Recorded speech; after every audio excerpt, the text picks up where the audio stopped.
Well, good morning, everyone. This is Jilly Little Zen Crone, and welcome to the Rune Circle. We're on week 5, and today we're going to talk about the rune Raidho. And this is the rune. In the Anglo-Saxon Futhark, it is called Rad, R-A-D, and in the Elder Futhark, it is called Raidho or Raidho. It's spelled, as you can see, R-A-I-D-H-O. And sometimes that D becomes a TH, but there is no incorrect pronunciation. There are several pronunciations, and you pronounce it the way that you feel is best. And so let's see, this is the quest. This card says the quest. And again, this deck is the Star Rune Oracle, and it is from our Kristen Louise Pantel. It's available on Make Playing Cards, and I will link it below. And what she does is she takes the card and she puts the different meanings to it. So there's at least 3 different cards for each rune.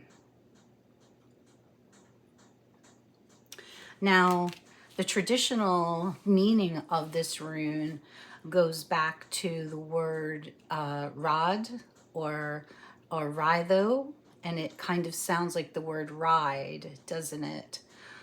So it's about a ride or road, and it has to do with horseback, as the older poems will tell, the Norse poem and the Anglo-Saxon poem will tell us.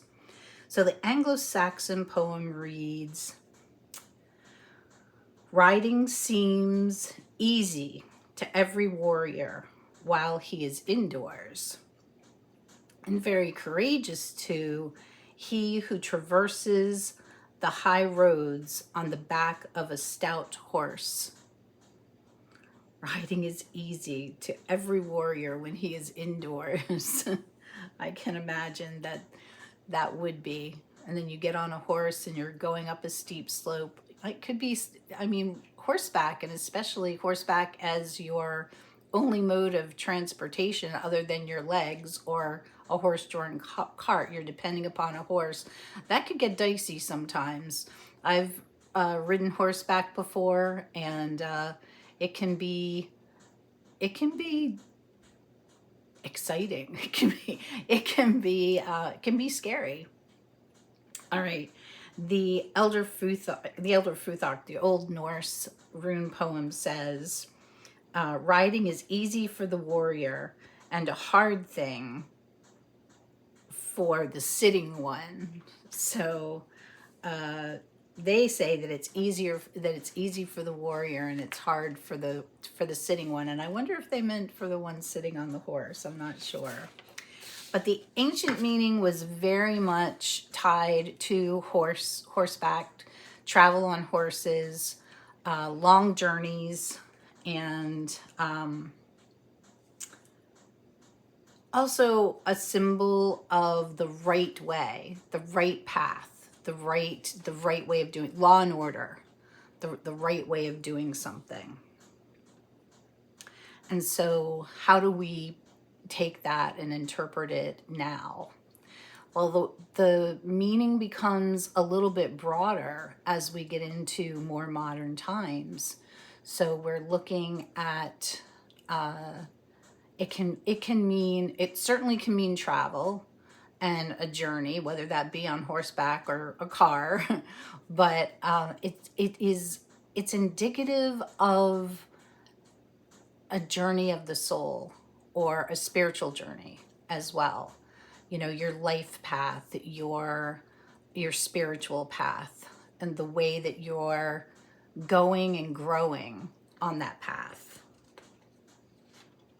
So keywords would be journey, rhythm, flow, counsel, order, and path. And we have, one word I didn't mention is progress. So when it can, depending upon the other runes that are around it, kind of like tarot. In tarot, you know, we take a card and that card has a meaning, but that meaning can broaden and change a little bit with the cards around it. So it's the same, I think, for runes. So, you know, progress on a journey, progress in travel or planning for travel, progress in a pursuit having to do with maybe law and order, maybe something to do with, I mean, it could be anything that has to do with law and the process of law, right?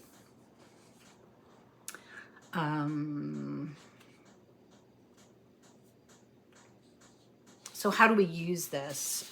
Certainly you could take, you know, as I said before, you could drill a hole in the top of the rune, and you could, or buy a necklace and wrap that around your rear view mirror of your car for blessings as you travel, for sure.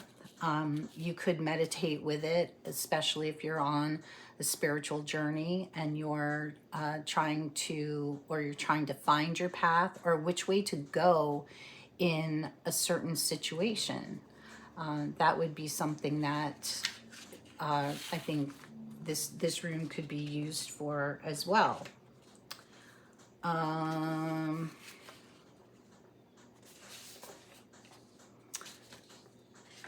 Now, let's see.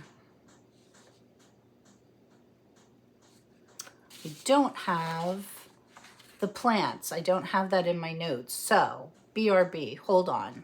Okay, so of course the animal would be the horse. And in particular, the eight-legged horse, mythical horse, called Sleipnir, that was the horse that Odin rode. As far as plants and trees, it would be the ash tree. And plants, it said anything that's hardy and would be tied to protection. And the plants and herbs that they said that they recommended, they being books that I looked at, were mugwort. And I wonder too about rosemary, because we plant rosemary near our doors for protection, and rosemary is very hardy. So I wonder if that would be. What other herbs would you recommend that are hardy, resilient, and would be tied to protection? And then I looked up crystals, because I have a little bit of a crystal collection, and I looked up some crystals. So there were three that I wrote down, and one was malachite, and they talked about malachite as evolution and personal growth. Moonstone also toward personal journey and personal growth. And then the third one is, petrified wood, which I love. And that would be about, you know, the journey and passage. So this is our rune rod, or Raidho, and this is week 5 of the Rune Circle. Thanks so much for joining me today, and commenting what you are learning about the rune rod or Raidho, and how do you pronounce it? How do you pronounce it? And what do you associate it with? How are you working with it? What herbs would you or plants would you look at? As a matter of fact, I have I think it's called the Herbal Astrology deck.